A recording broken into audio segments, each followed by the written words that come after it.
there are some dirty cheaters in Marvel Strike Force. And in this video, we're going to talk about all that stuff and some issues and maybe some solutions. And if you guys are ready for that, you know what to do. Let's go hack it! ValleyFlyin.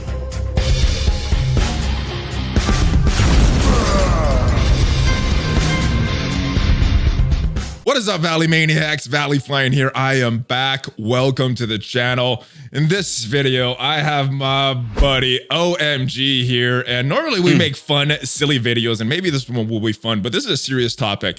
Thing that has been bothering me in the game for a little bit. One is, I guess, it's cheating in general. Yeah. The first one is technically kind of a little gray area because technically it's not cheating, but it has been exposed. I mean, all the way back in September when we were at the Foxnex offices about these shell alliances. So that's what I want to start with, but there are some other cheats that are a little more serious. So what are your thoughts on these shell alliances that are going on in the game that Foxnex has known about for a while? They put on a blog post that they're doing something about it. What are your thoughts on this, and what do you think the long-term effects of this? Okay, at the end of the day, the shelling issue comes down to two parties: Foxnex and the systems that are designed in the game and the way the game is designed that encourages the type of behavior. And then there's the people that do it. Now, the real losers in this whole situation are people that are playing in mid to low collection power alliances that are matched against a shelling alliance that is way bigger than them, way stronger than them, and they lose. They just auto lose. And so these people are having a real bad experience. They're playing against a shell alliance and they can't win. They can't even probably get past the first the flight deck. I mean, I've heard situations where they just we can't even get past the first row of teams because they're playing up against an alliance with twice the size. So you know, that's a bad experience, and those are the people I feel for. But at the end of the day, the system is just being gamed by very competitive players, and in all games I've seen people do this. And at the end of the day, it's the system is designed poorly in a way where people are going to exploit this system. I think it's unethical. I definitely don't want to be a part of it. But at the same time, you know, it's really up to Foxnex to design a system where this is not encouraged at all.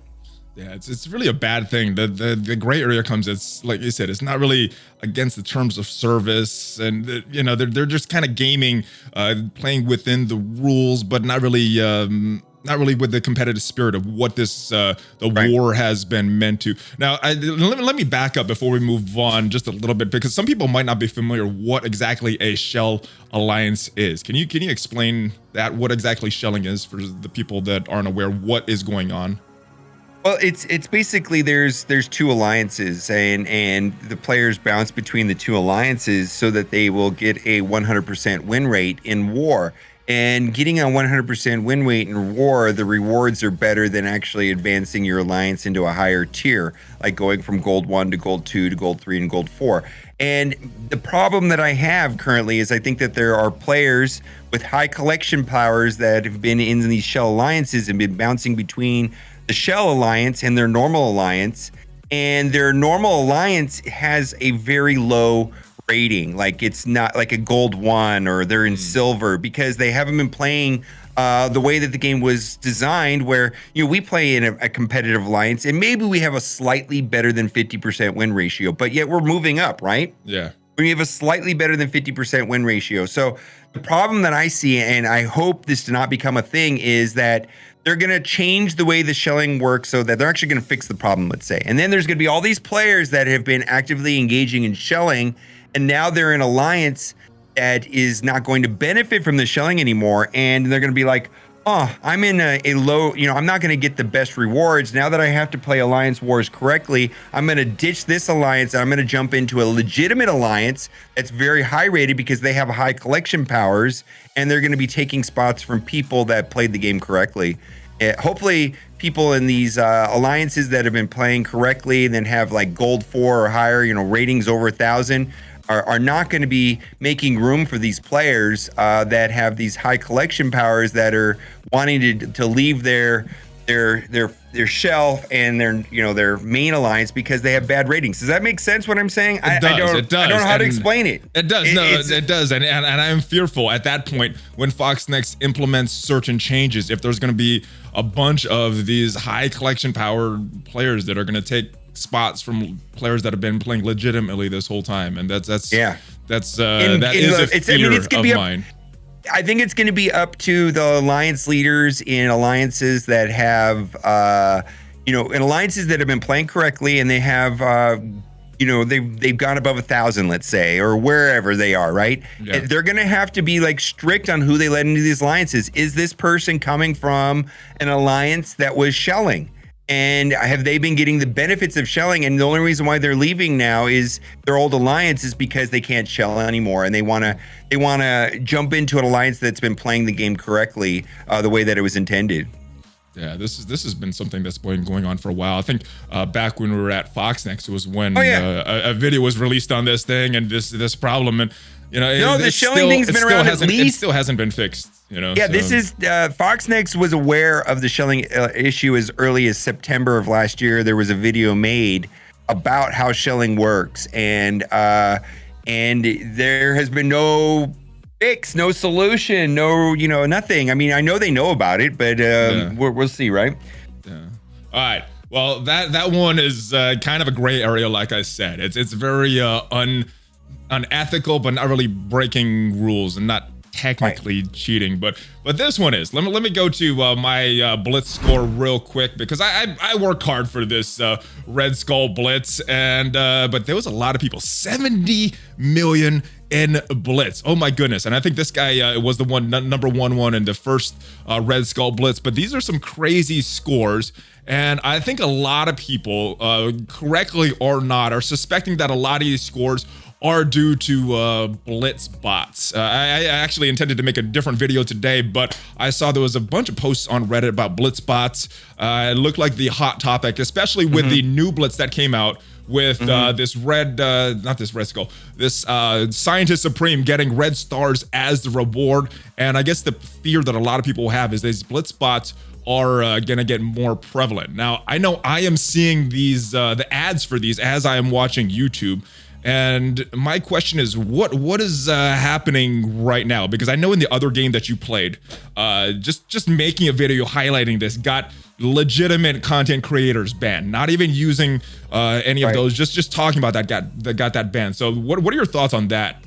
First? Well, first of all, there's a difference, I think, too. I mean, there's a difference between like APKing the game and changing the battle outcomes and the stats of any given match. My understanding is that these Blitz Bots are just basically a very elaborate script that basically allows you to play your entire on auto perpetually, 24 hours a day. And as soon as your cooldowns are ready, it just puts you into a match on auto play. Doesn't control, doesn't win. It's just that it's playing always. Does that make sense? Yeah. It's basically an elaborate script where load the team, hit auto. Load the team, hit auto. Okay, the cooldowns are done. Load the team, and it just always is going, always playing. And so, and it doesn't, you may not win. I mean, if you were able to be a robot yourself and actually play the matches and win, you'd have a better win percentage. But this is literally just every team, always, whenever they're available, automatically throwing it into battle and hitting auto. So it's more of a script than actually like altering the game files. I get it. Okay. Yeah, so I don't, and I do think it's also in that it's just like, why? And so I know that Fox Next. I know why. Well, I know why. No, I know, but why are they? So Fox Next knows about this. Like, I know that I brought it to their attention. So have you, Casino, Wolverthor, have all brought this issue. They're aware of it. And how do I word this correctly? I got the feeling that you're going to show a screen. I got the feeling it's like, yeah, we know about this. We're working on something. And it was almost like I was stalled. Does that make sense? Like, it's like, we know about this. Yeah, it wasn't, because I was like, what are you going to do about this? And let's just hold on, wait. It was kind of the answer I got. Yeah, which leads me to believe that they are working on something, which leads me back to something I talked to Casino about last week on the news show, and this was what was shown. Boom. it looks like a bug games. He told me that someone was just playing Blitz and they found this in their game, took a screenshot of it. And as you can see right here, it says auto sim off. It has a requirement for only 3-4 stars, and instead of these normal 4 matches to jump a tier, there are 6 here. So a couple different things that stand out here. Do you think that this auto simming Blitz is going to be the solution? You know, just saying, hey, you could just auto it and not have to use a bot because maybe we can't detect that because it's not really hacking the game. It's just, you know, having a script to have someone hit auto to do that. Well, so do you think this is the solution? Yeah, maybe this is why this makes the answer kind of confused me at first when I asked him. It's like, hey, there's these blitzing bot software or whatever and blah, blah, blah. And they're like, yeah, we know about it. We're working on something. And maybe this is what they're working on. It's hard for me to interpret what's really going on, but this screenshot that you're showing right here completely makes sense now based on the response that I got back. Yeah, so I mean, maybe we just hit this button and we auto until our teams lose. You know, maybe it's like one of those old Civilization games where instead of you just going to a battle, you say, all right, let's sim this battle and I'll either win it or lose it based on who my opponent is. And maybe that's what this is gonna be. I don't know. I don't even know if this is gonna end up in the game, but this was a screenshot that somebody claims they took. Yeah, they don't have to, just because they're working on something or they've developed something. I mean, ISO 8, right? Doesn't mean it's going to make it into the game. Even if stuff shows up in the data mine, which means it's at late stage, right? When stuff starts showing up in the data mine, does not mean it's going to make it into the game at all. You know, so how things are implemented, what happens. I guess the point is that I know they know about it, and the feeling I get is that they're working on a solution. Oh, well, they did talk about a redesign for Blitz coming in mid-April. Now, that was before all this lockdown stuff went down. I'm not sure how much that is going to be delayed, if that still is on schedule, if they're working from home and working on that, or if that is also getting pushed back. But do you think this is a viable solution if this is what they're working on, just to have everybody be able to auto their blitzing? Yeah, I don't know what that means. And you know, I wonder if it just means that you can auto up to like 8 or something. You know how at some point it gets really hard? Yeah. Well, I mean, there's some teams that can auto. There's some teams that can auto even at 8.3. So if that is the case, hit that, boom. I don't have to do the battle with that team. But there's some teams, if I take them in auto at 8.3, they're going to lose. So I hit that auto button and I get a loss maybe. I don't. Yeah, and I don't know if that's a solution too. I mean, these bots basically can play 24 hours a day overnight, you know, when you're asleep. So I don't know how that works, you know. Hopefully they do find a solution. Hopefully whatever changes are coming to Blitz will help the situation. And I don't know. I don't like cheating. I don't like stuff going on. And well, I was never a fan of when things went to the 2-hour Blitz rotation from the 6-hour. And we're talking about that was 18 months ago. How long ago was that? Like a long time ago, right?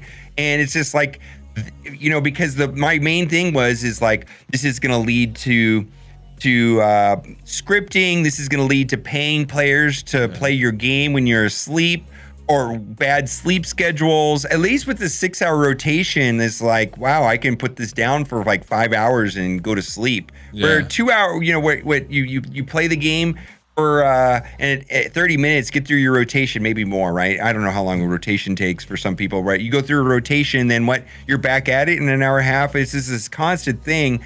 Not a fan, but we're talking about something from 18 months ago that I've been complaining about. So I don't know. Well, do you remember a couple months ago they did like a 4-hour blitz as a test, and I was like, oh, maybe they're bringing this back, but it only lasted for one blitz. How did you feel about that? I know you're not a really big fan of blitzing, but I mean, it seems like a necessary evil with all these rewards going on right now. I stopped blitzing when they went from the 6-hour to the 2-hour, and back then to get the optimal rewards, like right now it's in the top 2,000. Back then it was 500. Like, and I got in the top 500 on like all of them, like, you know, because I had a roster that was set up and I could, you know, blitz like 2 or 3 times a day, do 2 or 3 rotations a day, and place in the top 500. It was like no problem. But then when the 2-hour thing, I was like, well, I can't do that anymore. I'm just not going to play every 2 hours. When they brought back the 4-hour, I'm so far detached from blitzing now that it's been for, 18 months since I've done anything other than milestones. You know, I don't know if it matters anymore. Their focus is engagement. And I promise you there's less engagement when I'm logging in every 6 hours as opposed to some people logging in every 2 hours. You know, they're looking for like how many times per day you log in. And if having a shorter cooldown increases that number, then they're always going to go for that. I wonder if that's not a good metric for them to look at. You know, when no, it is like one of the main tricks. Why do you think we have free Blitz orbs every once in a while? And why do you think we have all these random resets at certain times of day for the shop, and then different resets for our arena and different resets for our raid tokens, and everything's on a different schedule? It's just to keep us logging in always. I get your point. I know that's what they want. I'm just questioning, should they be looking at that? Is that the proper metric for them to be looking at? There's some correlation with how many times a day you log in and how many hours a day you play to spending, and they're banking on that without a doubt, 1000%. Hopefully some of these issues get solved. Shelling, I don't like. Blitz Bots, I don't like. And it looks like they are working on solutions, and hopefully the solutions are satisfactory to kind of end some of these dirty tactics going on in Marvel Strike Force. OhEmGee, thank you for talking about this with me, and let everybody know where they can find you. Fix the slingshot. My God, fix the slingshot. Like, what? I mean, we're not even talking about that in the video, but what's wrong with the arena? Is useless. The slingshot is terrible. Anyways, that all being said, Marvel Strike Force is my favorite hero collector game right now by far, like easily. Right? There's so much going on for the game, and so for us to highlight 2-3 issues that we have issue with is very small in the whole scope of the game. Really, it really is. And the game in fairness, Foxness knows about this. I do think that they're working on this, but I hope the solution is coming sooner rather than later, and this is not something that's delayed because of the quarantine that we're going through. So, all right, brother. Possible. Thank you, my friend. Let everybody know where they can find you. Okay, well, a lot of people don't seem to know this. I'm just finding this on Twitch that I have 2 YouTube channels, and Marvel Strike Force is actually my side game, my side chick. You know, so even though you put more hours into your side chick, right? Yeah, I know. OhEmGee for Marvel Strike Force, MobileGamer for Galaxy of Heroes. The end. Both the links will be down below, guys. And thank you once again. Hopefully you enjoyed this video. It is still my favorite game as well, even with these issues that we did highlight here. And if you like this video, there are at least 4 videos per week on this channel. So subscribe, like, share this with all your friends, all your alliance mates that hopefully aren't shelling. And I will see you guys next time. Check out some of the links down below that support the channel. New Valley merch in the shop, and I think there's a sale going on right now. And I will see you guys next time. Hulk fist bump, bye bye. ValleyFlyin out.